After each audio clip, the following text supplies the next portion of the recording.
25 қараша күні денсаулық сақтау министрі Алексей Цой гендерлік сәйкестігі бұзылған адамдарды медициналық куәландыру және жынысын ауыстыру туралы бұйрыққа қол қойды.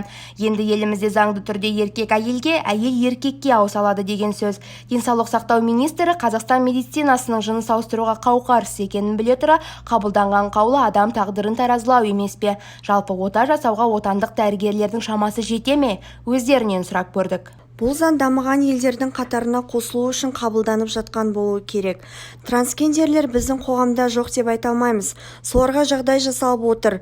Әлем елдері Қазақстанда жыныс ауыстыруға тыйым салынған деп айтпасын деген оймен жүзеге асып отыр деп ойлаймын. Қазақстанда мұндай манипуляция жүргізетін, гормондар жазып беретін лицензиясы бар мамандар жоқ.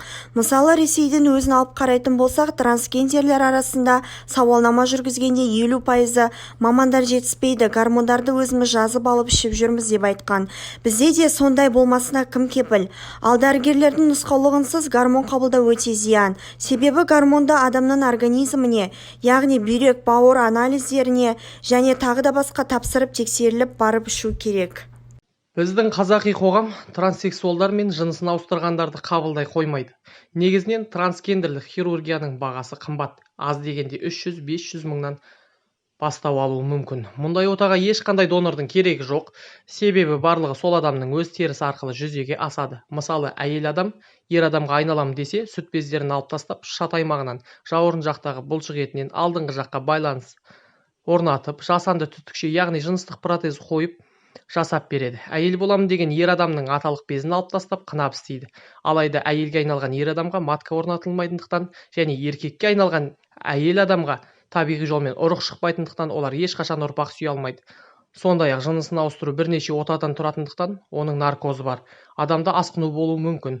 Олар өмір бойы гормон қабылдайтындықтан гормоналдық терапияның өз зияны болады. Мысалы, сүт безі, қуық асты безінің қатерлі ісігі пайда болуы ықтимал. Сонымен қатар қабылдайтын препараттары бауырға өте қауіпті. Елімізде жыныс ауыстыруға жағдай жасайтын заң әлде қашан қабылданған. 1999 жылы жыныс ауыстырғаны үшін атын өзгертуге рұқсат берілген. Ал 2003 жылы заңдық нормативтері бекітіліп, 2009 жылы халық денсаулығы кодексіне сәйкес ресми түрде жыныс ауыстыруға болатыны туралы заңнама қабылданған.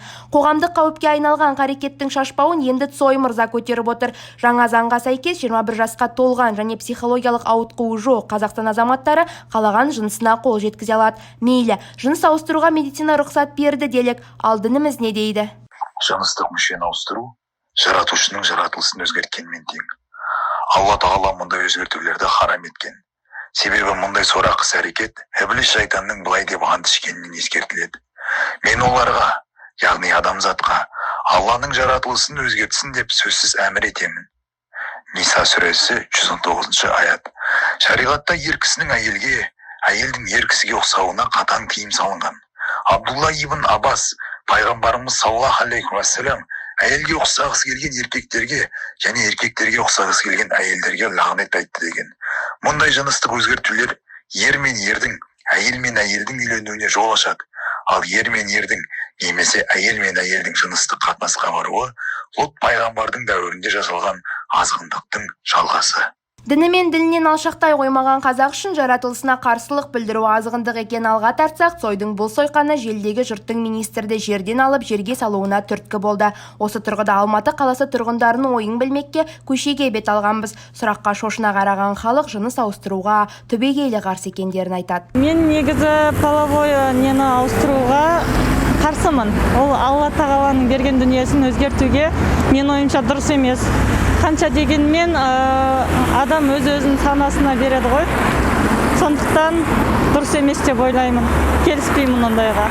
Жыныс ауыстыруға өз басым, жеке басым қарсымын.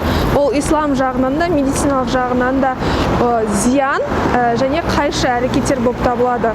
Жеке адам ретінде әр адам қалай жаратылды, солай қалуы тиіс. Мен әрине қарсымын. Өйткені ол Алла тағала не үшін оны әйел, не үшін оны еркек қып жаратты? Егер ол әйел адам ол жеке тұлға өзі шешетін болса, яғни оған өзіндік тұлға болғаннан кейін өзіндік қасиеттер береді, өзіндік мінез құлық береді. Ал оны қалаған адам қалаған жынысын қалағанша ауыстырып алатын болса, оның ешқандай мәні жоқ. мүлдем ақылға сыймайтын тұжырым деп ойлаймын да мен. Сондықтан қазіргі таңда мен сол басшылықта отырғандардың осылай кез келген нәрсеге байыбына бармай рұқсат бере беріп, барлығын өз еркіне қойып бергеніне қарсылығым бар. Және де басшылыққа деген қадір құрмет төмендеп баратыр да, ал бұдан кейін қайта тіпті төмендемеуіне кім кепіл? Сондықтан мен басшылық қандай шешім қабылдаған маған ешқандай қызық жоқ. Мен түбегейлі бұл пікірге, мұндай көзқарасқа қарсымын. Мен енді жынысты өзгертуге өте қарсымын. Ол табиғаттың заңымен әйел адам өз қалпында дамыған, еркек адам өз қалпында дамыған, оны өзгерткенде қандай нәтижеге жетеді ол адамдар, мен оны түсінбеймін. Әйел адам өз тұрғысынан дамығанда ана болуды аңсаған, нені аңсаған, ал енді жынысын өзгертсе оның жаңағы маңызы не екенін мен түсіне алмаймын.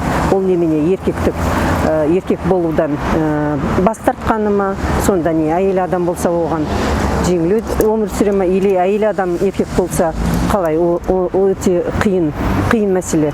Бұған өте қарсымын. Я очень против, потому что все-таки каждый должен выполнять свои функции, правильно, да?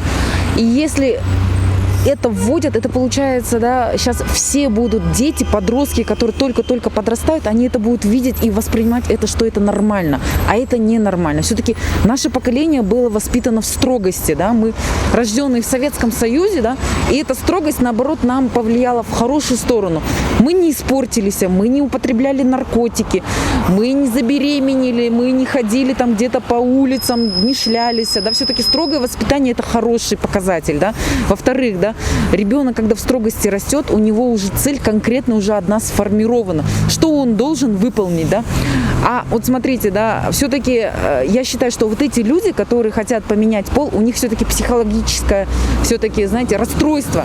В первую очередь я советую родителям, да, наверное, вот если они заметили в своем ребенке какие-то такие вот отклонения, да, вот, нужно в первую очередь бежать всегда к психологам.